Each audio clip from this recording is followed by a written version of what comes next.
बिस्मिल्लाहिर्रहमानिर्रहीम अल्लाहुम्मा सल्लि अला सय्यिदिना मुहम्मदिन व अला आलि सय्यिदिना मुहम्मदिन व बारिक वसल्लिम। अस्सलाम वालेकुम व रहमतुल्लाहि व बरकातुहू। उन्वान है कहानी की सूरत में हम बच्चों को तालीम कैसे दे सकते हैं, या कहानी जो है या किस्सा गोई जो है ये एक अहम ज़रिया है हमारी तालीम का। अक्सर हमने भी बचपन में बहुत सारी कहानियाँ सुनी, और हमारे सामने अगर कहानी का कोई या कोई किस्सा जो है वो हमारे सामने सुनाया जाए तो हम फौरी तौर पर जो है वो अपनी माजी की याददाश्त में चले जाते हैं। तो हमें वहाँ से बहुत सारी ऐसी कहानियाँ सुनने को मिलेंगी जो हमने बचपन में सुनी थी, लेकिन आज एक इस उम्र में पहुँचने के बाद अब उन कहानियों को हम अपनी ज़िंदगी में हकीकत में होते हुए भी देख रहे हैं।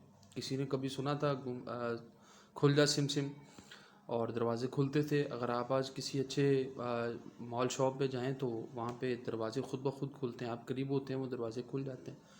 कुछ कहानियाँ तो हकीकत बन गई, कुछ कहानियाँ आज भी कहानियाँ हैं।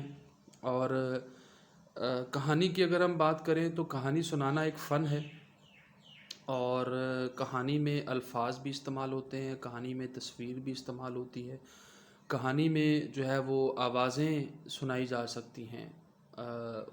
बस आवाज़ों से जो है वो देखिए, अब तस्वीर नज़र नहीं आती तो आवाज़ ही नज़र आएगी। मैं तस्वीर में आपको नज़र आ रहा हूँ तो एक तस्वीरी कहानी है। एक मैं खाके बना के ला के उसको दिखा देता हूँ तो वो खाकों में भी एक कहानी का इजहार हो जाता है। कहानी हकीकत में भी हो सकती है, उसकी अफसानवी सूरत कह लें कि हालत भी हो सकती है। कुछ कहानियाँ जो हैं तफरीही मकासद के लिए होती हैं, कुछ कहानियाँ जो हैं सबक आमोज़ होती हैं। अब कहानी का देखा जाए तो कहानी की जो एक अहमियत है, या एक किस्सा गोई की जो अहमियत है वो हमारे तालीमी इदारों में आज जो मैं महसूस करता हूँ वो ना होने के बराबर है। हम कहानी सुनाते नहीं बच्चों को, या कहानियों का जो है वो हम आजकल रुझान जो है वो बहुत कम है। घरों में भी दादा दादी और नाना नानी वाला जो कॉन्सेप्ट है वो भी थोड़ा सा कम होता हुआ नज़र आ रहा है। कहानियाँ कम सुनाई जा रही हैं, जिससे बच्चों की जो तख्लीकी एक उनकी जो खूबी है, या तख्लीकी जो उनकी जो एक तख्ती है जिस पर वो चीज़ें खुद बनाते हैं लिखते हैं, वो ख़त्म हो रही है। वो सूरत हाल बहुत ख़तरनाक हो गई है। कहानियाँ तो मुसलमानों में हमारे यहाँ बहुत सारी लिखी गई हैं। अदब हमारे पास भी मौजूद है।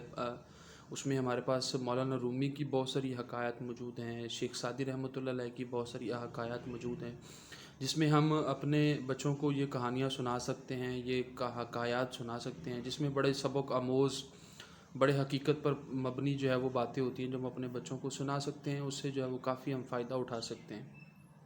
इब्तदाई तालीम में कहानियाँ कहाँ से शुरू होती हैं? देखिए, घर में ही आप इब्तिदा में बच्चे को कहानियाँ सुनाना शुरू कर दें, और स्कूल में भी कहानियाँ सुनने का मौका मिल जाएगा। स्कूल में भी ये कहानियाँ सुनाई जा सकती हैं। घर में पहले से आगाज़ हो जाए तो ज़्यादा अच्छा है, क्योंकि उसकी बेस अच्छी बन जाती है। उसके बाद जब स्कूल में बच्चा आता है तो स्कूल में भी उसकी कहानियाँ जो हैं वो एक सबक के तौर पर, एक मवाद, एक निसाब के तौर पर उसके अंदर ऐड हो, तो बच्चा उससे काफ़ी हद तक जो है वो सीख सकता है। कहानी अहम क्यों है? सवाल ये कि कहानी इतनी अहम क्यों है हमारे ज़रिए तालीम के अंदर? क्या इसके बगैर कोई मीडियम नहीं है, कोई टूल नहीं है जिसके थ्रू हम अपने बच्चों को सिखा सकें? तो उसमें जो सबसे अहम बात है वो ये है करने वाली कि कहानी से बच्चे के अंदर पढ़ने का, सुनने का एक शौक़ जो है वो बढ़ जाता है। कहानियों से बच्चा जो है वो ऑब्ज़र्व करता है, उनमें से एनालिसिस कर लेता है। उसकी जो कंपैरिज़न वाली एक सोच है, उसको कंपटीशन की सोच जो है वो उसके अंदर आना शुरू हो जाती है, वो जन्म लेती है। वो कहानी सुनता है, बच्चे का किरदार, लड़के का किरदार, अगर वो लड़की है तो लड़की का किरदार सुनती है, तो उसके अंदर वो अपनी जो तख्लीकी जो उनके अंदर क्रिएटिव है, जो चीज़ें अल्लाह ताला ने उनके वजूद में रखी हैं, वो खुद ब खुद खुलना शुरू हो जाती है। ये कहानी का जो अहम मकसद जो मुझे समझ आया कि बच्चे को कहानी जो है वो क्यों सुनाई जाए, या इसको क्यों अहम समझा जाता है। उसके बाद है कहानी को कैसे पढ़ाया जाए। अब मुख्तलिफ़ तरीके हैं। आप किताब खोल के कहानी जो है वो बच्चे को सुनाना शुरू कर दें। एक तो ये भी तरीका है जिससे बच्चा कहानी, जो रवायती तरीका हमारा है, वो कहानी सुनता है बच्चा आपसे, आप कहानी सुनाते हैं। ایک وہ ہے کہ آپ کہانی پڑھ رہے ہیں، مثال کے طور پر کتاب کھولی ہے، ساتھ ساتھ آپ اس کی ڈراؤنی شکلیں، اس کے حالات، اس کے واقعات آپ شیئر کرتے ہیں، گیسچرز آپ اشاروں سے بچے کو دیتے ہیں، وہ بھی ایک طریقہ ہے۔ آپ اس طریقے سے بھی بچے کو جو ہے وہ کہانی سنا سکتے ہیں، بچے کو کہانی جو ہے وہ بتا سکتے ہیں۔ دوسرا اس میں یہ بھی ہے کہ آپ بچے کو خود پڑھنے کو دے دیں، بچہ خود جو ہے وہ کہانی پڑھتا ہے، خود پڑھنے سے بھی اس کو جو ہے وہ کہانی میں ایک دلچسپی پیدا ہو جاتی ہے۔ اس میں کہانی کو غور سے سنا جا سکتا ہے، کہانی کو ڈرامے کی صورت میں بھی پیش کیا جا سکتا ہے، ایک ڈرامہ بچوں سے کروایا جا سکتا ہے، ایک کہانی خاکوں کی صورت میں جو ہے وہ آپ بچوں کو ان کے سامنے پیش کر سکتے ہیں، الفاظ کہانی کے اوپر شکلیں بنا لیں، نیچے ان کے الفاظ لکھتے ہیں ہلکے پھلکے، جس سے وہ اندازہ ہو جائے کہ اس تصویر میں یہ والا جو ہے وہ عمل ہو رہا ہے۔ آپ فلمی بنا سکتے ہیں، فلم کی صورت میں بھی ایک کہانی کو پیش کیا جا سکتا ہے، جس طرح آج کل ہمارے یہاں کارٹون ٹائپس چیزیں کافی زیادہ ویڈیوز موجود ہیں، اس سے بھی بچے کی جو ہے وہ کافی حد تک لرننگ ہو جاتی ہے۔ کہانی جو ہے بچے کو جب پڑھائی جاتی ہے، دکھائی جاتی ہے، سنائی جاتی ہے، اس وقت کن چیزوں کا خیال رکھنا بہت ضروری ہے۔ اس میں یہ دیکھا جائے کہ بچے کو کیا اس کہانی سے کوئی نالج ٹرانسفر ہو رہا ہے، جو آپ کہانی اس کو سنا رہے ہیں کیا اس کہانی سے اس کے اندر کوئی اسکل ڈیولپ ہو رہی، یا جو کہانی آپ سنا رہے ہیں کیا اس کہانی سے اس کے اندر کوئی ایٹیٹیوڈ، اس کا جو رویہ ہے وہ تبدیل ہو رہا ہے، کیا اس کہانی یا کہانی سننے سے جو ہے وہ بچے کے اندر جو ہے وہ ایک جو اس کا جو جذبہ ہے، جو اس کی جو کریٹو اس کی جو ونڈو ہے وہ کھل رہی ہے۔ یہ آبجیکٹیوز آپ نے اپنے سامنے رکھنے ہیں جب آپ کہانی بچوں کو سناتے ہیں، تو ان آبجیکٹیوز کو سامنے رکھتے ہوئے ہم جو ہے وہ اپنے بچے کو کہانی سنا کر اپنا جو تعلیمی مقصد ہے وہ حاصل کر سکتے ہیں۔ اس طرح جو سب سے اہم بات ہے، کہانی کا انتخاب کس لیول پہ ہونا چاہیے، یہ تو میرا خیال ہے کہ شروع میں بتانے والی بات تھی، تو جو کہ ہم اینڈ پہ لے آئے ہیں۔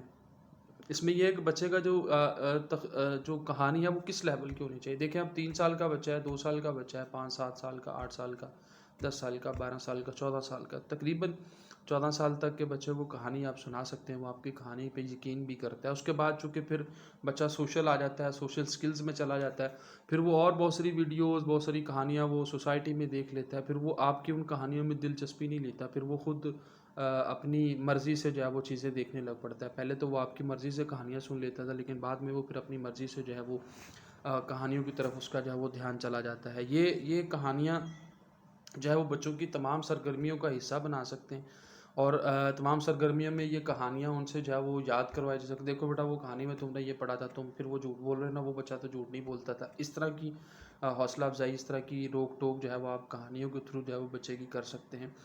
الغرض کہ یہ سارا جو کہانی اور قصہ گوئی کا جو تصور ہے یہ بڑا پرانا ہے، یہ کچھ لیٹسٹ نہیں ہے، بڑا پرانا ہے، لیکن اب تھوڑا تھوڑا ختم ہو رہا ہے۔ اس کو اگر ہم اجاگر کر لیں، اس کو اگر تھوڑا سا ہم اپنی زندگی میں دوبارہ لیں، تو ہم اپنے بچے کی تعلیمی جو مقاصد ہے وہ حاصل کر سکتے ہیں۔ اور میں ان اساتذہ سے بھی گزارش کروں گا کہ جو بچوں کو پڑھاتے ہیں تو وہ کہانیوں کا جو ہے وہ تھوڑا سا خود بھی مطالعہ کر لیں، بچوں کو کہانیاں جو ہے وہ سنایا کریں۔ ایک کہانی ضرور اس کی سنائیں گے، بچے کا جو انٹرسٹ ہے وہ آپ کی طرف آنا شروع ہو جائے گا، اس کو پتہ ہے مجھے آج ٹیچر بڑی اچھی کہانی سنائی۔